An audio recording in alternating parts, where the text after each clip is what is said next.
And I remember it was the 27th of June. That we were all leaving England to come to Canada, and that we were going to be placed in different homes. So I said, where's Canada? I don't know, she said, but we're going to So many people said it was a wonderful country to come to. I didn't seem to mind the hard work at all. The worst part was the homesickness. Cry yourself to sleep. It was the way she was so nasty to me. Said, oh, them English girls, they need a beating every day. You know, if you spare the rod, you spoil the child. I have difficulty showing love with my children. I think there are some people who really don't feel they know who they are unless they know who mother was and who father was. And it is particularly there in those families where the past is somewhat of a mystery.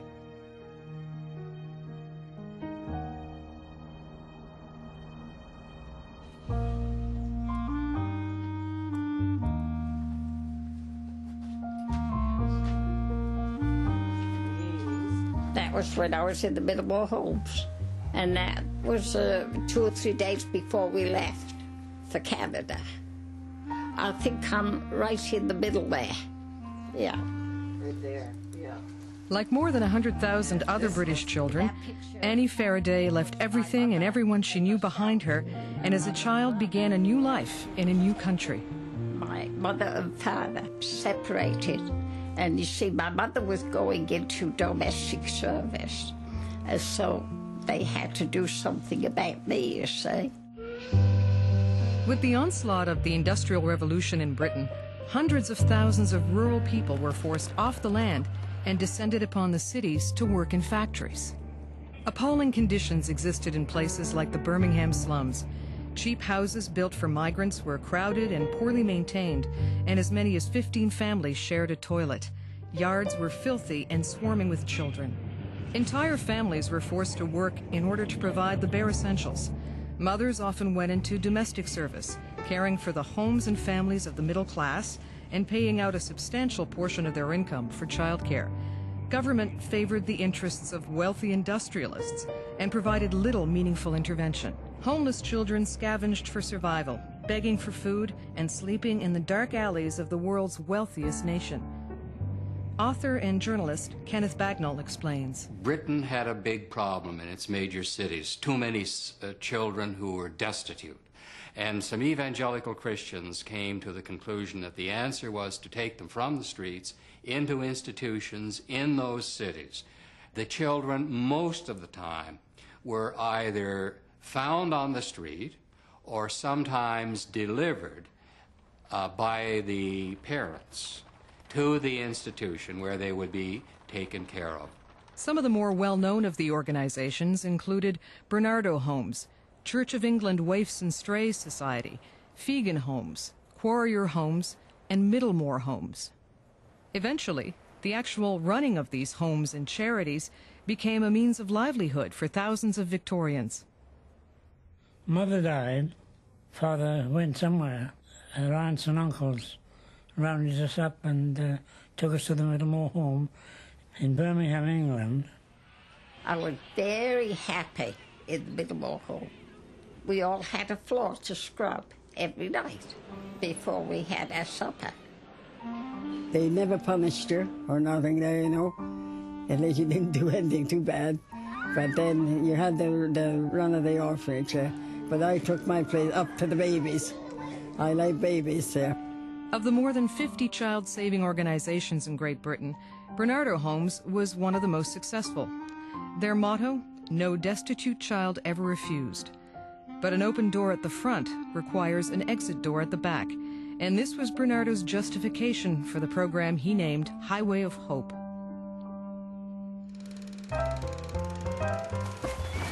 Beyond the back door lay Canada, with its fresh air and farm life. The distant Dominion would be good for the children, he said.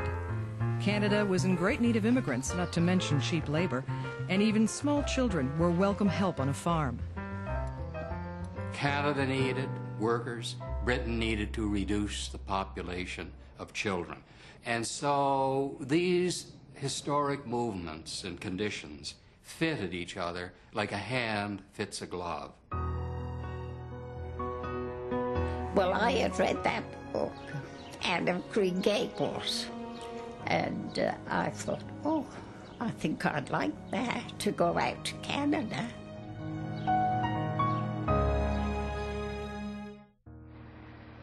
With more than 30% of the British population living in abject poverty, the government and a group of religious do-gooders devised a plan to immigrate children to other parts of the empire.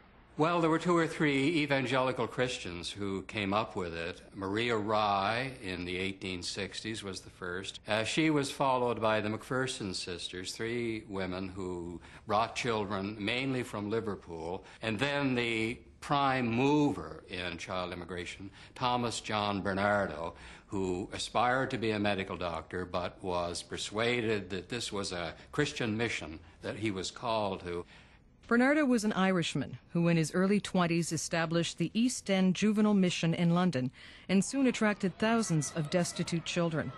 Bernardo went on to become the greatest child emancipator in history, and between 1868 and 1939, his organization was responsible for the immigration of more than 30,000 children to Canada. There's so many in the slums of England, and somebody got the right idea they could do better over here. And in some cases they did, but there was an awful lot of disappointments.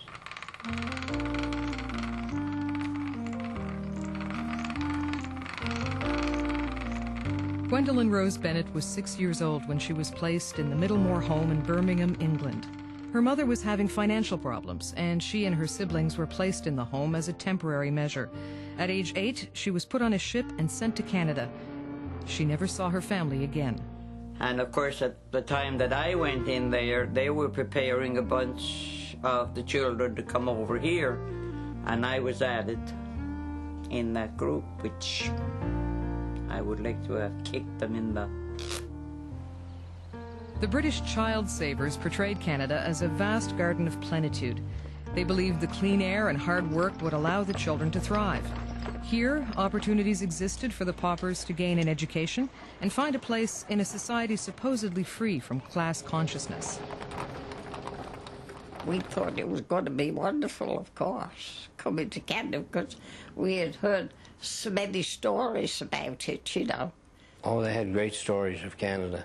You know, yeah, you could pick gold off the streets. The line that Dad used to say they used on the boys about the log cabins and the Indians and the Mounties and all this kind of stuff that would be appealing to boys.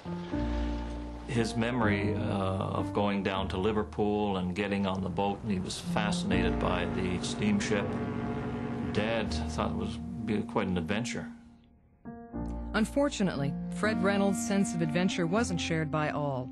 Sometimes children were sent to Canada without the knowledge or permission of their parents, a move that was eventually made legal by the British Parliament. In these cases, notices were forwarded to parents after the child had landed in the new country.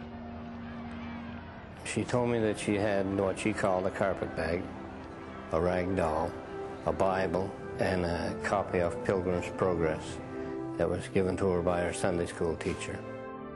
Eternal Father, strong to save, whose arms hath bound the restless wave, who bids the mighty ocean deep its own appointed limits keep. Oh, hear us when we cry to thee for those in peril on the sea. They sang that at the wharf. There was 100 of us, boys and girls.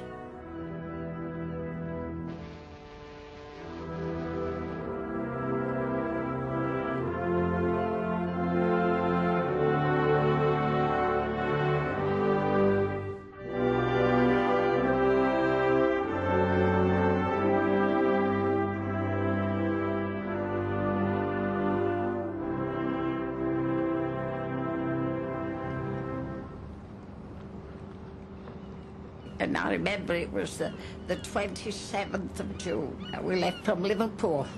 Yeah, we left from Liverpool.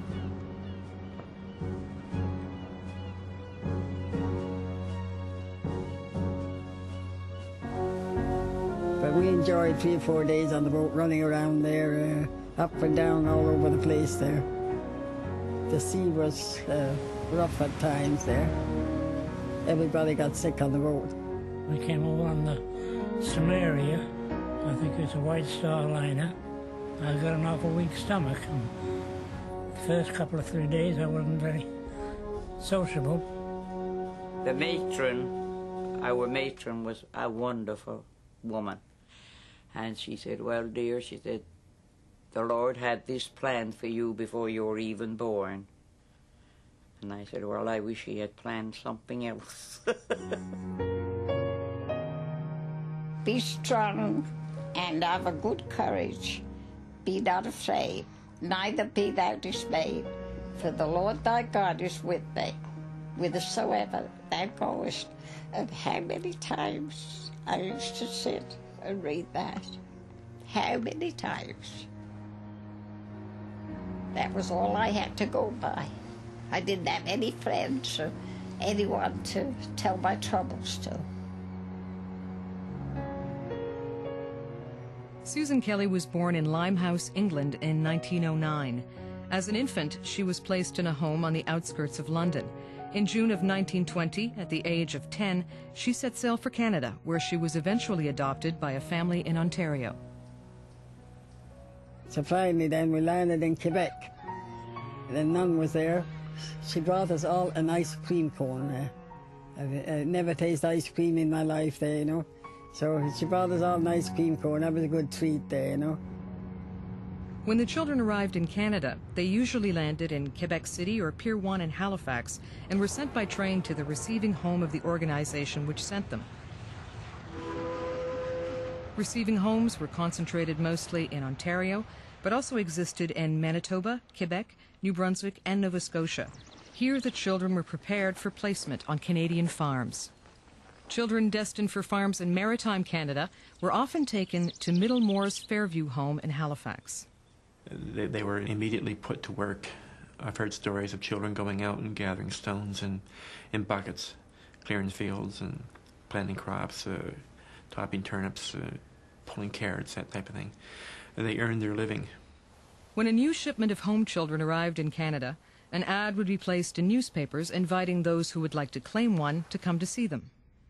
A farmer would make an application for a child of a particular age and gender.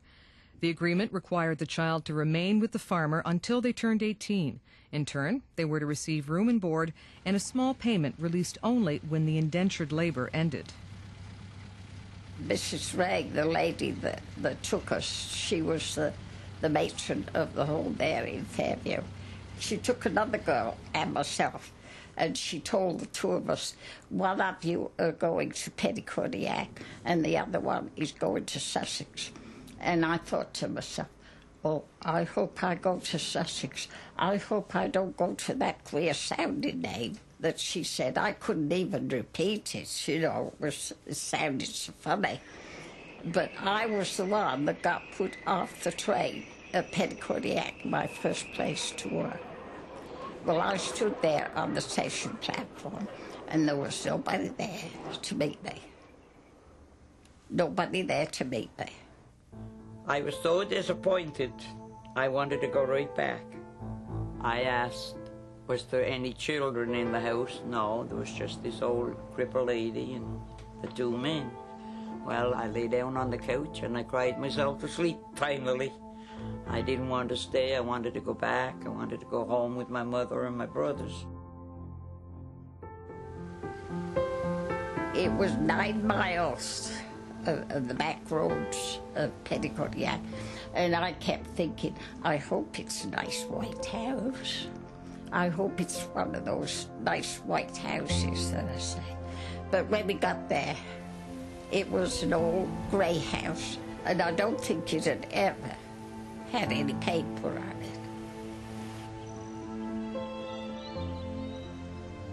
it. At that time, the physical needs were the important needs. The need for shelter, for food, for work, and the clean, bracing air of Canada.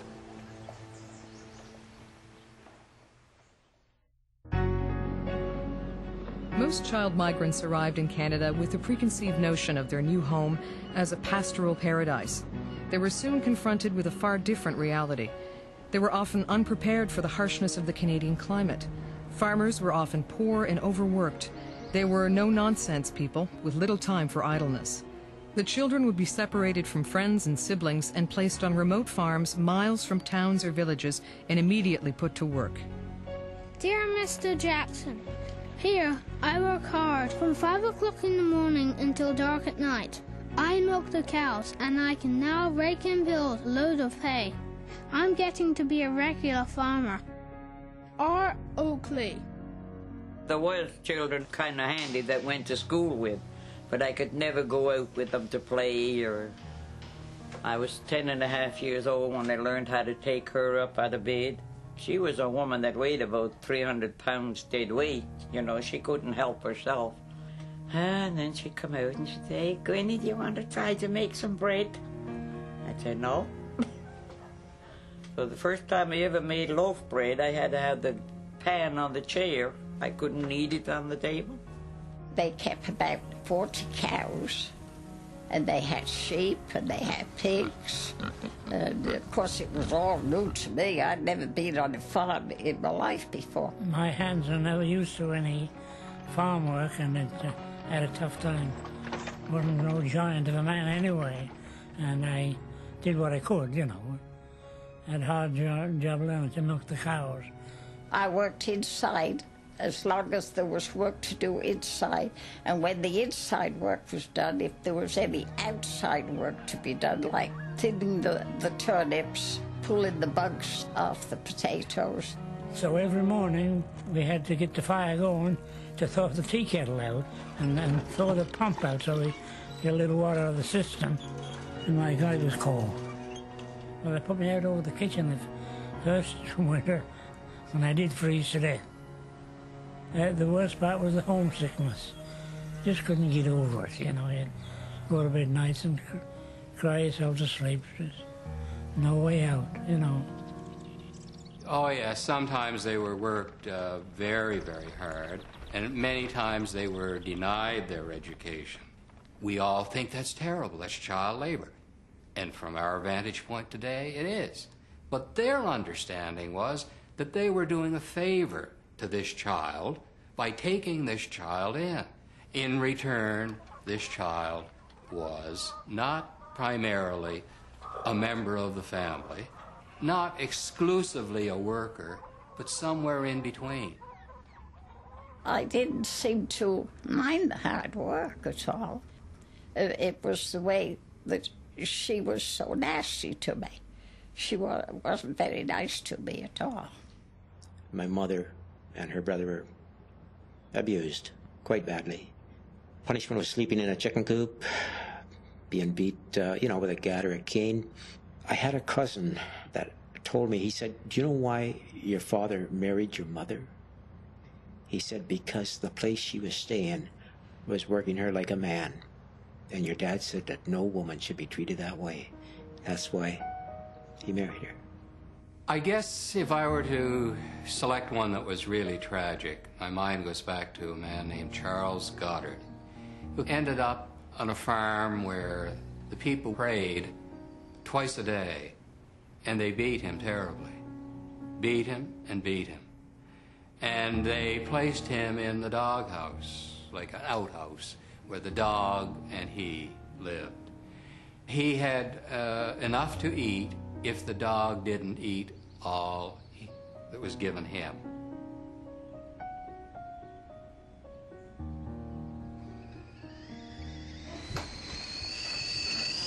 I've always thought it would be lovely for all us boys and girls to get together. In 1987, Annie organized the first Middlemore reunion. This eventually led to a yearly event drawing together hundreds of Middlemore home children and their descendants. These reunions have resulted in a number of friendships that have endured the years. Headed occupation, domestic, and you was only 6 years old. I did housework from the time I was 6. And that was your intended occupation, and only 6 years old. Yep. Yeah. My name is Elsie Hathaway, and my brother got on a train to go to Cape Tormentine, where he was going to go work on a farm. And I went to Cape Breton Island to do housework. I was 6 years old. I never saw him again until I was 14. And then you came to our reunion, and I said to you, I said, you got family there, we're family. They told us to be good and to work hard, because we were going to the land of milk and honey. We're still looking for the milk and honey. No, we are, yeah. I'm Sid Coles, and I come from Rugby, England. My father didn't want to keep me anywhere, so he put me in the home. Where I worked was used good, except that I ate in the kitchen and they ate in the dining room. But I was used good, and there was no trouble that way. First thing you know, I go to turn it over, and it would break. It would be running all over. If you don't stop tearing those pancakes, she says, I'm going to put your hand on the griddle and burn it, she said. And you know something? I remember my first Christmas. Kids there at the home place where I lived run down and say, come on, see what Santa Claus left you. And anyway, I was excited, and I went down, and I thought, well, I hope I got something in my sock. So when they got down there, they found their sock, and it was full of goodies, toys and candy and orange and apple. So when I got my sock, I hate to tell you this, but it had potato peelings and chicken legs in it. Oh. Yeah, that's my first Christmas in Canada. Potato peelings and what else? Chicken legs and potato peelings. And I was bawling, and they told me that I was a bad girl, and Santa Claus figured I didn't deserve anything. Isn't that awful? If you're told that, if you feel that, when you're 8 and 9 years old, for long enough, you'll feel it forever. Living as a child that isn't loved and cared for is putting them under duress 24 hours a day. It's like they're in the war zone. Oh, yeah. So they have anxiety. They have attachment issues originally right back to their parent, to their mother, being abandoned. And then just crying when you realize that you are so needy. It's crying out of a neediness, crying out of a desperation, wanting to know yourself more. You know, I never tell that to very many people, only just my children, and some of them don't know it. And this is the case right across the country. The children, for 5 or 6 reasons, built a wall around themselves and didn't communicate even to family that they were home children, because the word home children was a very dirty word. I was called everything but a white person in school, and why was I here, and cruel, just cruel to you. There was always the stigma attached to home children. If she did something out of the way, the first remark was, well, what do you expect from a home child? They were also called street Arabs. They were called offal of the empire, offal, fertilizer of the empire. And cartoons of the day show the do-gooders shoveling these little kids into the back of horse-drawn wagons. Now, if you're shoveling behind a horse, you know you're shoveling more than kids into that wagon. If British child migrants felt unwanted in their homeland, they found their welcome in Canada decidedly mixed. Although the program was generally well supported, some Canadians considered these British paupers the dregs of society. They were thought to be less intelligent than Canadian children and totally without morals. According to an article entitled The Importation of Waifs, The Globe, Toronto, Ontario, October 9th, 1884. Canada wants increased population, but she would not on that account thank any country for landing the inmates of its prisons and poorhouses on her shores. The criminal, the diseased, the pauperized, and the vicious are not wanted. My mother there said somebody told her to, said, oh, them English girls, they need a beating every day. So she was beating me every day, so I used to tell her, Mama, I didn't do anything to get a beating. I said, why are you beating me? Oh, you're going to get a licking anyway. I don't know, somebody had told her that, Such crazy things, said about us. There was no money, all the farmers in New Brunswick, they're all starting out there, and they were living the hard life too. But they shouldn't have took it out on the kids.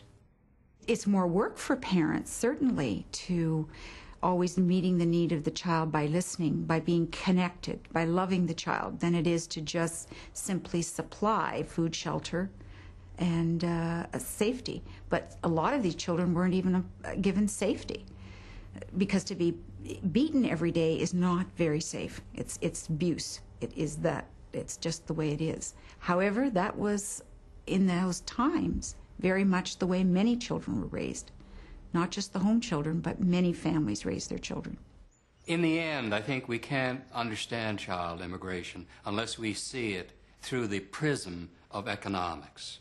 Even when an inspector came out in the early years, a man named Andrew Doyle, sent out by Britain to look into the conditions, and he criticized the supervision as being inadequate. When he reported back to Britain, nothing was done, because the economic realities had been set in motion. And there were still people here who wanted these children for economic reasons, and there were still the forces at work in England that wanted to get rid of them. The program changed and it became an industry. That means you have to find a supply. It's the law of supply and demand. And the demand in Canada was huge. I mean, there were about 10 applications for every child. What there was a shortage of was supply. So they used every tactic and every subterfuge they could, including kidnapping. I mean, I had one old gentleman that told me, my sister and I were asked, would we like to go on a camping holiday to Canada? He just recently was almost 90 years old, and he's still here. So that's the longest camping holiday, he told me, in existence. I don't believe that Bernardo operated out of motives that were evil or dark or worthy of suspicion. But he didn't understand that children needed emotional care. He didn't see that uprooting children this way and sending them to a strange country across the ocean would have a terribly traumatic effect on them. There was an awful lot of them that got abused awful bad, and a lot of the girls got raped. I got it all wrote down, so my family can read it after I'm gone.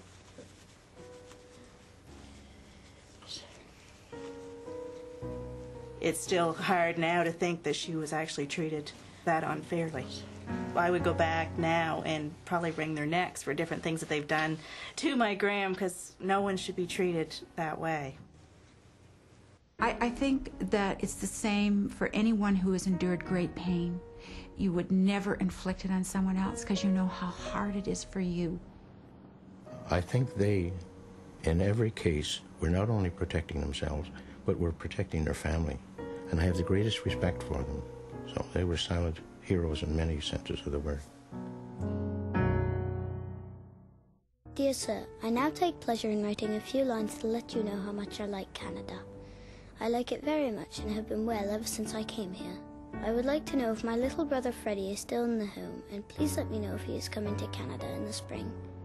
Many thanks for the paper you sent me. W. Mann. Well, I can tell the story. You just want to come up and sit up at the table and we'll look at some pictures?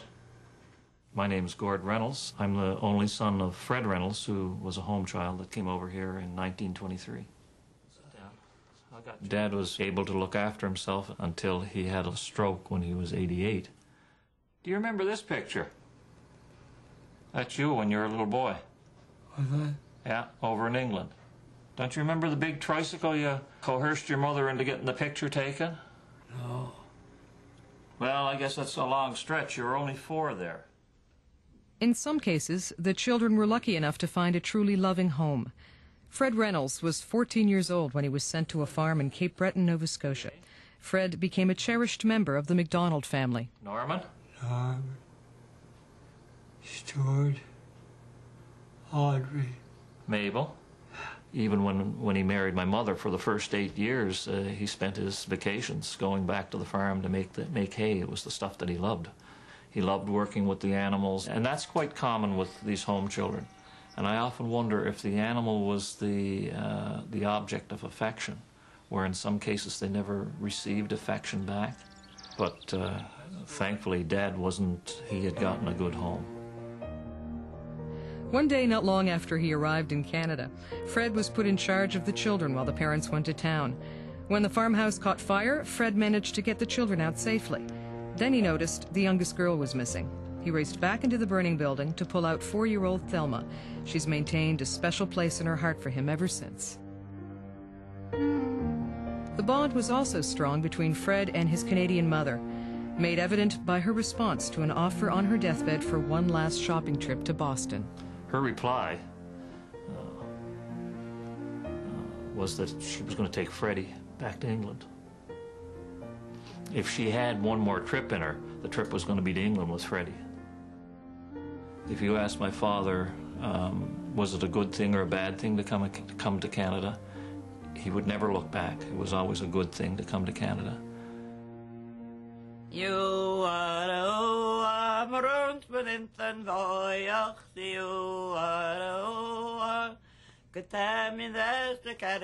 Despite the difficulties she encountered, Gwenny embraced the Gaelic culture that dominated the small Cape Breton community that became her home. Although the words were never spoken, she bonded deeply with the woman she called Aunt Mary. Her sense of loyalty and responsibility didn't end when the placement came to an end. They were going to put her in the old people's home. And I said, no way. After Lockie and I got married, we got an apartment in Sydney and we took the old lady with us. And she was here with me for 6 years. She was on bed for 6 years, that she never came off it until they took her to bury her. Sometimes even the most unhappy of situations had a decent ending, like that of Charles Goddard, who eventually left the farm where he was beaten and went on to a new placement. So I said to him one day, Charles, how did you make out on the other one? And he paused and he said, all right. He said, they gave me a place to sleep, they gave me enough food to eat, and they didn't beat me. He had suffered in his life, but he is an example of the fact that even in this dark chapter of Canadian history, there were still some small victories. I was whistling one day, and I was whistling this bluebird song. The old fellow stuck his head out the window, said, "For heaven's sake, Arthur, can't you whistle something else?" I was whistling away. It's funny too now. The old fellow, he joined in and said, "You know that's a nice song, that bluebird song." I was lucky. I was one of the lucky ones. That's about all I know. In the child migration process, children were separated from country and culture. Relationships with family were severed, access to medical histories, legal records, and birth certificates denied. At the time, total separation was deemed best for the children. Despite many obstacles, home children have persevered. It has been estimated that home children and their descendants now make up almost 12% of Canada's population. The home children and those former child migrants, we can learn a lot from them, because these are people that contributed enormously to this country and whose children also continue that tradition. I realize that these children went through a lot of extreme hardships, but I do know that they've given their descendants a rich heritage. My mother had to come to Canada and endure the hardships that she did, and she didn't quit, and I'm not going to quit. And that says a lot. I'm so pleased that she feels that way and that I made that impression on her. It made you feel proud to think that we came over with nothing and that we had done well for ourselves, you know. I think sometimes these children in their hearts say, if I have the chance to do something good with my life, I'll do it. And if it's to get married and have a family, they do it. God has been very good to me. He's given me a wonderful life there, you know. I raised a nice family. There's 79 great-grandchildren on there. Then since that, there's 7 or 8 born there. Now my great-grandchildren having the babies. I'm telling you, there's nothing but babies and babies all the time. At age 79, Susan hired a researcher and returned to England to uncover the truth about the people and the place she had left behind. We went to London. He found out my mother died and how old I was. And he found out I had a sister. He said, "You have a sister?" I said, "Don't tell me." I said, "What do you say to a sister you never seen in your life?" Dear Mr. Jackson, I have not had a letter from my mother in 2 years. Would you please find out where they live? Give my address to the boys and girls, Mr. Jackson. Yours, Molly Brown. Although Susan Chappett's search for her sister has spanned 20 years, she has never given up hope. I'm 94. She's 96 now. So I don't know if she's still living. Then I got Mr. Lorente there. He's on the lookout for them there. I hope he finds it. David Lorente and his wife Kay founded Home Children Canada in 1991. Lorente, whose own father was a child migrant, is committed to helping home children and their descendants uncover their past. We're in our 13th year. 2 years ago, I answered 4,418 letters. When I asked those people what they wanted, they told us they wanted the records, their personal records. They didn't want birth, marriage, and death certificates. You can get those, for family, so on. What they really wanted was their personal files that told why the family had fallen on bad times, why they were put in the home, why they were sent to Canada, and so on. It took me 4 years to find my father's name on the ship list because they were unindexed. And I can do in 40 seconds today what it took me 4 years to do. The National Archives has in a partnership with the British Isles Family History Society of Greater Ottawa, and the volunteers with that society are locating all the names of home children from the passenger lists and putting the data into an index, which we have on our website at the Home Children Database. And it's an ongoing project to add more and more names. Right now it's our major source for searching. It's our starting point. Well, actually, I started my search into my father's home child background in '63. I wrote to all the agencies. And as a result of writing and asking, do you have records and do you have my father's? What records do you have? I got answers from most of them. And there are people who don't believe that we should be working with the former sending agencies. But that's what we've done. We've worked with the former sending agencies, and we found that they have been very, very cooperative. Lorente is donating his collection to the National Archives of Canada. Although the Canadian government, through the archives, is compiling information on home children, some feel there is more that can be done. To know who you are and to know what you are is that fundamental human right. And if the government of Canada has the highest respect for themselves, for their stand on human rights, and they're always quick to voice it, what are they doing about the home children? And the answer is generally, and then the odd plaque, nothing. In Prince Edward Island, the Canadian Centre for Home Children is attempting to help descendants find living relatives both in Canada and the United Kingdom. John Willoughby, its founder, believes Canadian and British authorities are reluctant to take responsibility. I was told by the Government of Canada that there was no program to help home children.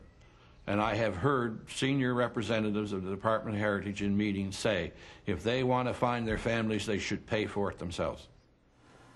I think we've been so consumed with moving the marketplace that we have left behind the social aspects of it. It's out of balance. This is a picture of my grandfather before he left England in March 1901. Janet Andregg's grandfather, George Frederick Owen Clemson, was admitted to Barnardo's baby castle as an infant and at age 10 was sent to Canada. George was immediately put to work on an Ontario farm where he had a difficult life. When I got the parcel, first thing I did was rip it open and start reading it, and then I called my sister in Halifax. The thought was that when we got these photographs, they could be anybody. But when we got the photographs, they weren't. You could tell it was him. I've been searching for information on my grandfather's side of the family for about 14 years. It's only been the last 3 years that I've gotten any information. That's the biggest regret, that we didn't get this information when he was still alive, because he always searched for his family. The biggest concern, I think, is for the second-generation descendants. They need answers, too. They're looking for information. They're trying to make the connections and establish the contacts with the family. And whatever we can do to make that happen, we should move heaven and earth to do so. Dorothy Wiggins' son-in-law, daughter and son-in-law are coming to Canada to see if they could meet some of the Clemsons. The British government has all the information at their hands. And so if they want to find a living relative, they have the best advantage of doing so. They also, in my opinion, have the biggest responsibility to do so. But they continually try to push it off on the sending agencies. And in my opinion, that's wrong. This part of history has to be told. They went through too much to be ignored, and it's just not fair. And I'm not going to let that happen. Many children still come to Canada from other countries, and they arrive alone. They may have fallen into the hands of traffickers. They may be used for sexual exploitation and child labor. Basic human rights were not the consideration for the home children, but they need to be now for children, for all children.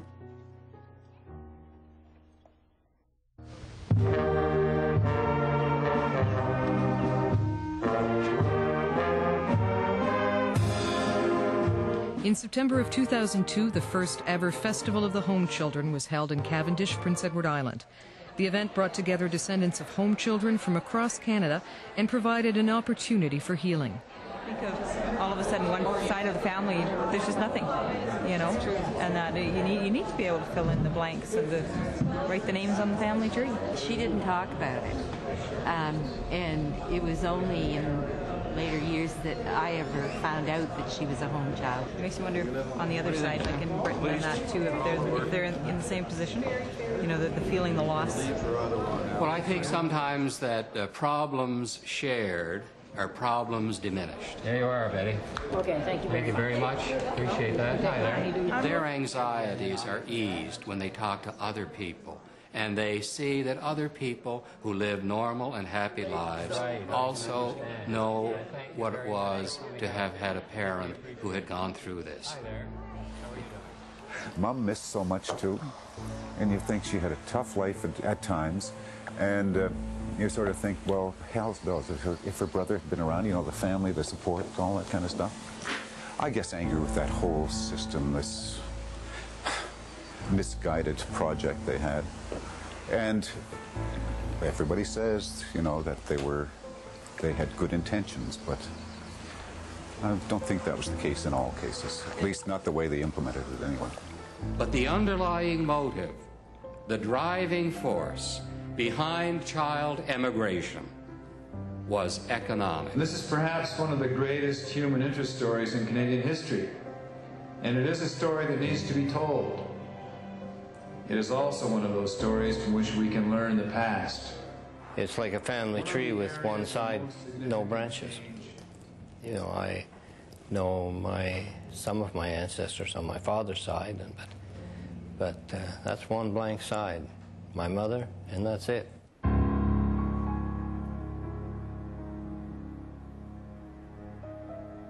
It's an elemental, fundamental urge in people to find out who their mother and father were, and where they came from, and why they came from there. And I think the older you get, the stronger the urge is, because you don't want to go to your grave without knowing.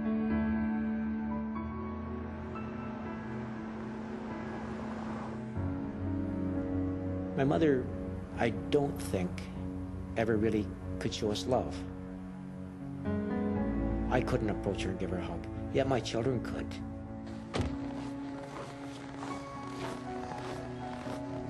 I have difficulty probably showing love with my children. My wife, I'm not affectionate to. My mother wasn't affectionate to me. And I just want to find out, where did this start? I can't feel that I've accomplished anything until I get to the bottom. And I hope to live long enough to do that. By the time it ended in 1939, the British child migration program was responsible for the immigration of 100,000 children to Canada. Most eventually went on to lead successful lives. Despite the justification that can be made for its existence, the program left in its path a legacy of loss. Most children experienced the loss of family and the loss of identity. But perhaps saddest of all was the loss of childhood. Home children rarely had the chance just to be children.